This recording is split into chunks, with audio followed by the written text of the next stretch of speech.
Well, it's extremely important. First of all, we're not going to achieve the Sustainable Development Goals without that mobilization. Second of all, there's plenty of money in the world, far more money than is actually cost. With 1% of global wealth, we can actually deliver the SDGs.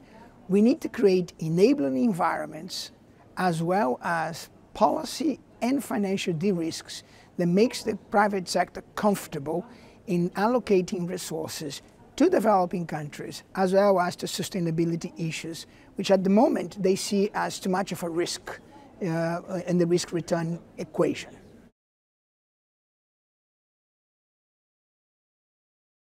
I think an important point from a government point of view is how do you provide the regulatory framework? How do you provide the necessary enabling environment that's secure both for private capital as well as for national budgets, a degree of stability that will allow for the investment to come through.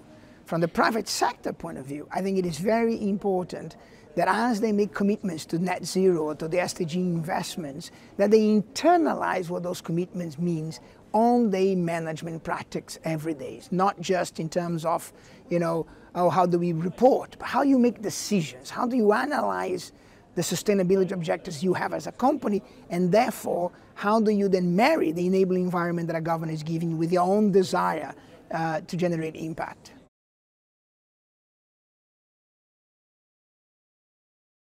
So I'm going to mention two. One, on the financial instrument point of view.